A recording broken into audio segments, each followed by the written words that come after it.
ನಮಸ್ಕಾರ ಸ್ನೇಹಿತರೆ, ಜುಲೈನಿಂದ ಈ 5 ರಾಶಿಯವರಿಗೆ ಗುರುಬಲ. ಸ್ವಂತ ಮನೆ ಖರೀದಿ ಯೋಗ. ಹೌದು, 12 ವರ್ಷಗಳ ನಂತರ ಗುರು ಮಿಥುನ ರಾಶಿಯಲ್ಲಿ ಉದಯಿಸುತ್ತಿದ್ದಾನೆ. ಗುರುವಿನ ಉದಯವು ಮಿಥುನ ರಾಶಿ ಮತ್ತು ಧನು ರಾಶಿ ಸೇರಿದಂತೆ 5 ರಾಶಿ ಚಕ್ರ ಚಿಹ್ನೆಗಳಿಗೆ ಅದೃಷ್ಟವನ್ನು ತರುತ್ತದೆ. ಈ ರಾಶಿ ಚಕ್ರ ಚಿಹ್ನೆಗಳ ವ್ಯವಹಾರವು ವೇಗಗೊಳ್ಳುತ್ತದೆ ಮತ್ತು ಇವರ ಉದ್ಯೋಗದಲ್ಲಿ ಹೊಸ ಅವಕಾಶಗಳ ಸಾಧ್ಯತೆ ಹೆಚ್ಚಾಗುತ್ತದೆ. ವಾಸ್ತವವಾಗಿ ಗುರು ತನ್ನ ಸ್ನೇಹಿತ ಬುಧನ ರಾಶಿಯಾದ ಮಿಥುನ ರಾಶಿಯಲ್ಲಿ ಸಾಗುವಾಗ ಉದಯಿಸುತ್ತಿದ್ದಾನೆ. ಶುಭ ಸ್ಥಿತಿಯಲ್ಲಿರುವ ಗುರುಗ್ರಹದ ಉದಯವು ಬಹಳ ಪ್ರಭಾವಶಾಲಿ ಎಂದು ಪರಿಗಣಿಸಲಾಗಿದೆ. ಆದ್ದರಿಂದ ಗುರುವಿನ ಉದಯದೊಂದಿಗೆ ಯಾವ 5 ರಾಶಿಗಳಿಗೆ ಶುಭವಾಗಲಿದೆ ಎಂದು ತಿಳಿಯೋಣ. ವೈದಿಕ ಜ್ಯೋತಿಷ್ಯದ ಪ್ರಕಾರ ಒಂದು ಗ್ರಹವು ಅಸ್ತಮಿಸಿದಾಗ ಅಥವಾ ಉದಯಿಸಿದಾಗ ಅದು ಮಾನವ ಜೀವನದ ಮೇಲೆ ನೇರ ಪರಿಣಾಮ ಬೀರುತ್ತದೆ. ಜ್ಞಾನ ನೀಡುವ ಗುರು ಬೃಹಸ್ಪತಿ ಜುಲೈ 7ರಂದು ಉದಯಿಸಲಿದ್ದಾನೆ. ಯಾವುದೇ ಗ್ರಹವು ಸೂರ್ಯನಿಗೆ ಬಹಳ ಹತ್ತಿರ ಬಂದಾಗ ಅಸ್ತಮಿಸುತ್ತದೆ.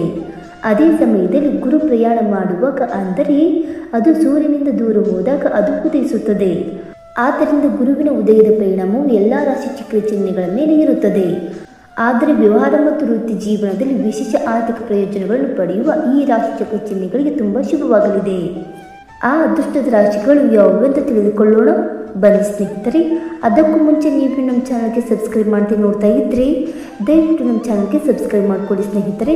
ಹಾಗೆ ವೈದಿಕ ಜ್ಯೋತಿಷ್ಯ ಮತ್ತು ಆಚಾರ ವಿಚಾರಗಳಲ್ಲಿ ನಂಬಿಕೆ ಇದ್ದರೆ ವಿಡಿಯೋಗೊಂದು ತಪ್ಪದೆ ಲೈಕ್ ಕೊಟ್ಟು ನಿಮ್ಮ ಆತ್ಮರಿಗೆ ಶೇರ್ ಮಾಡಿ. ಮೊದಲನೆಯದಾಗಿ ಕುಂಭರಾಶಿ. ಕುಂಭರಾಶಿಯವರ ಮೇಲೆ ಗುರು ಉದಯವು ಅನೇಕ ಬದಲಾವಣೆಗಳನ್ನು ತರುತ್ತದೆ. ನಿಮ್ಮ ಆರ್ಥಿಕ ಸ್ಥಿತಿ ಸುಧಾರಿಸುವ ಸಾಧ್ಯತೆ ಇದೆ. ನೀವು ಆರ್ಥಿಕ ಪ್ರಯೋಜನಗಳನ್ನು ಪಡೆಯಬಹುದು. ನಿಮ್ಮ ಯೋಜನೆಗಳು ಯಶಸ್ವಿಯಾಗುತ್ತವೆ ಮತ್ತು ಆಸೆಗಳು ಕೂಡ ಈಡೇರುತ್ತವೆ ಮತ್ತು ಉದ್ಯೋಗಗಳನ್ನು ಬದಲಾಯಿಸಲು ಇದು ಉತ್ತಮ ಸಮಯವಾಗಿದೆ. ನಿಮ್ಮ ಆರ್ಥಿಕ ಸ್ಥಿತಿ ಸುಧಾರಿಸುತ್ತದೆ. ನೀವು ಆರ್ಥಿಕ ಪ್ರಯೋಜನಗಳನ್ನು ಪಡೆಯುವ ಸಾಧ್ಯತೆ ಇದೆ. ನಿಮ್ಮ ಯೋಜನೆಗಳು ಯಶಸ್ವಿಯಾಗುತ್ತವೆ. ಆದಾಯವು ಹೆಚ್ಚಾಗುವ ಸಾಧ್ಯತೆ ಇದೆ.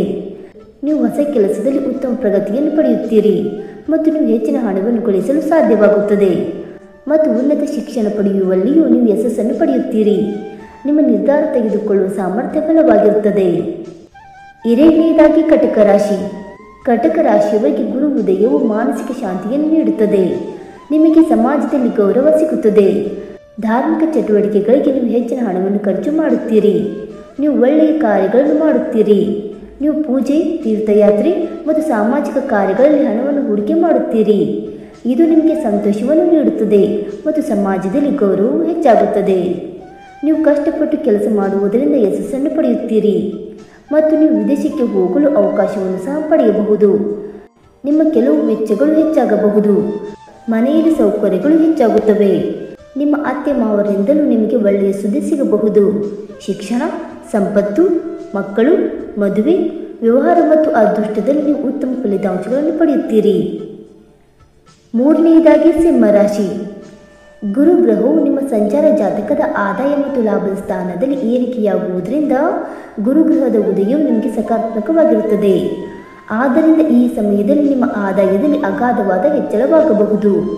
ಅಲ್ಲದೆ ಹೊಸ ಆದಾಯದ ಮೂಲಗಳು ಸೃಷ್ಟಿಯಾಗಬಹುದು. ವ್ಯವಹಾರದಲ್ಲಿ ಆರ್ಥಿಕ ಲಾಭಗಳು ಉಂಟಾಗಬಹುದು ಮತ್ತು ವೃತ್ತಿ ಜೀವನದಲ್ಲಿ ಹೊಸ ಬೆಳವಣಿಗೆಯನ್ನು ಕಾಣಬಹುದು. ಅಲ್ಲದೆ ಹೊಸ ಆಸ್ತಿಯಲ್ಲಿ ಹೂಡಿಕೆ ಮಾಡುವುದರಿಂದ ಪ್ರಯೋಜನಗಳನ್ನು ಪಡೆಯಬಹುದು.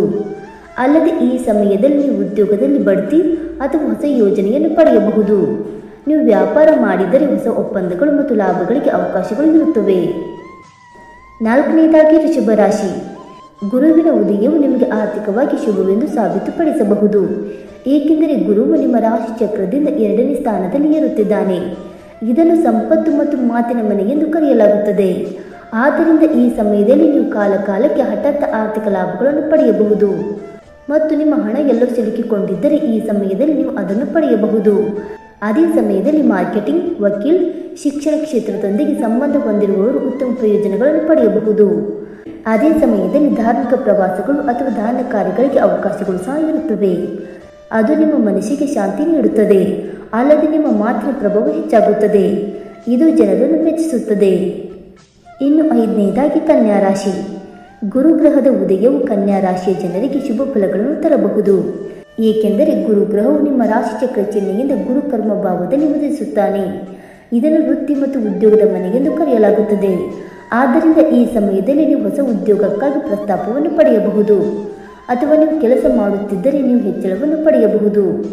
ಗುರುಗ್ರಹದ ಉದಯವು ನಿಮ್ಮ ಕೆಲಸದ ಶೈಲಿಯನ್ನು ಸಹ ಸುಧಾರಿಸುತ್ತದೆ. ಇದರಿಂದಾಗಿ ನಿಮ್ಮನ್ನು ಕೆಲಸದ ಸ್ಥಳದಲ್ಲಿ ಪ್ರಶಂಸಿಸಬಹುದು. ಈ ಸಮಯದಲ್ಲಿ ವ್ಯಾಪಾರಸ್ಥರು ಹೊಸ ವ್ಯವಹಾರ ಸಂಬಂಧಗಳನ್ನು ಮಾಡಿಕೊಳ್ಳಬಹುದು. ನಿಮ್ಮ ಸಂವಹನ ಕೌಶಲ್ಯ ಮತ್ತು ಬುದ್ಧಿವಂತಿಕೆಯನ್ನು ಎಲ್ಲೆಡೆ ಚರ್ಚಿಸಲಾಗುತ್ತದೆ ಮತ್ತು ದೀರ್ಘಕಾಲದಿಂದ ಬಾಕಿ ಉಳಿದಿರುವ ಯೋಜನೆಗಳು ಅಥವಾ ಕೆಲಸಗಳು ಪೂರ್ಣಗೊಳ್ಳುತ್ತವೆ. ಇದು ನಿಮ್ಮ ಆರ್ಥಿಕ ಸ್ಥಿತಿಯನ್ನು ಬಲಪಡಿಸುತ್ತದೆ. ಸ್ನೇಹಿತರೆ, ಈ ಮಾಹಿತಿ ನಿಮಗೆ ಇಷ್ಟವಾಯಿತಾ? ಇಷ್ಟವಾಗಿದ್ದರೆ ವಿಡಿಯೋಗೊಂದು ಲೈಕ್ ಮಾಡಿ, ಶೇರ್ ಮಾಡಿ. ಹಾಗೆ ನಿಮ್ಮ ಅನಿಸಿಕೆ ಮತ್ತು ಅಭಿಪ್ರಾಯಗಳನ್ನು ತಪ್ಪದೆ ಕಮೆಂಟ್ ಮೂಲಕ ತಿಳಿಸಿ. ಸ್ನೇಹಿತರೆ, ವಿಡಿಯೋ ನೋಡಿದ್ದಕ್ಕಾಗಿ ಧನ್ಯವಾದಗಳು. Thank you so much.